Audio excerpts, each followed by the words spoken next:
Hi, this is Jeff Heaton. This is another in my series of Kaggle videos for YouTube. If you haven't seen the previous ones, you can definitely check those out, but it's definitely not required. Each of these videos is meant to be seen and enjoyed individually. So in this one, we're going to talk about the different types of Kaggle competition. Now, it's important to be aware of these different types because you may want to specialize in one type or another. It's very different to deal with all the different types of competitions that Kaggle will throw at you.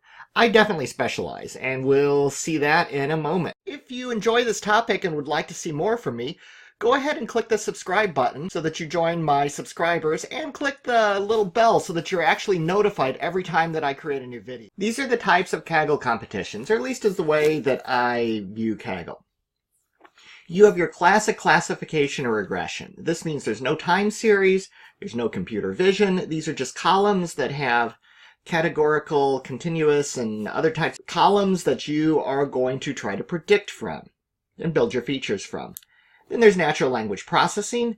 This is where largely you have text and you need to use that text to perform some sort of classification or regression. Now, the first two can definitely hybrid each other to some degree.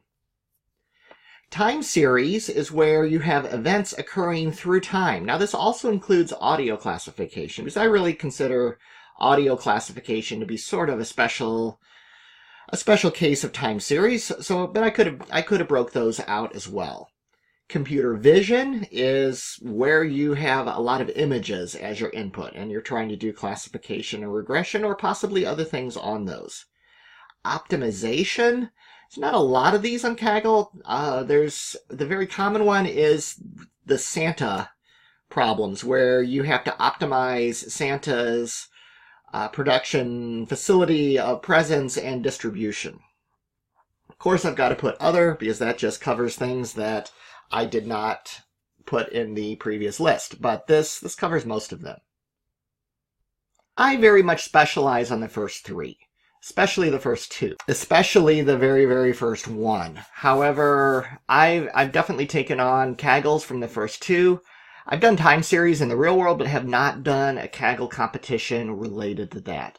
The utilities that I've been showing in some of these other videos are very much set up towards the first two.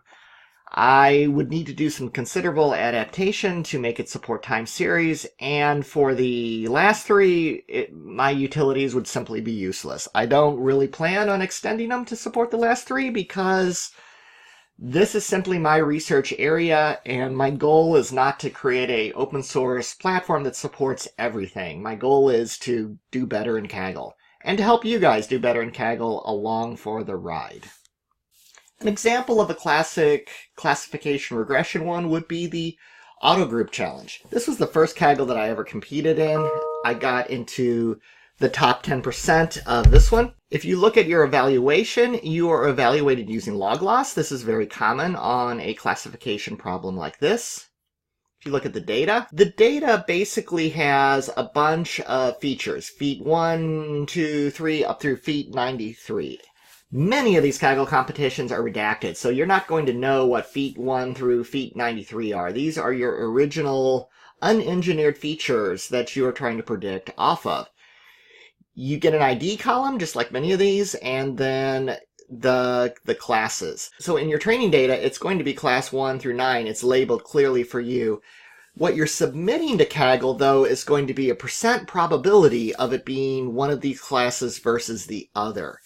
So you're not just simply classifying what you send back, you're giving the % probability. All your probabilities should add up to 1. Kaggle Mercedes-Benz is an example of a regression. You're evaluated on R², and that definitely threw in some interesting ramifications to this competition.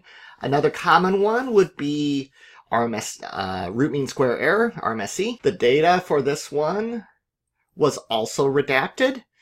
You see all these X0 through X385. Those are all your inputs. And using those inputs, you don't know what they are. They're numbers. They're important. You need to predict the Y, which is going to be how long it took to test this particular car. So it's a regression problem. And this is an example of a time series. This is the web traffic series forecasting. I did not participate in this Kaggle, so I'm not hugely familiar with it. For computer vision, this is an interesting one.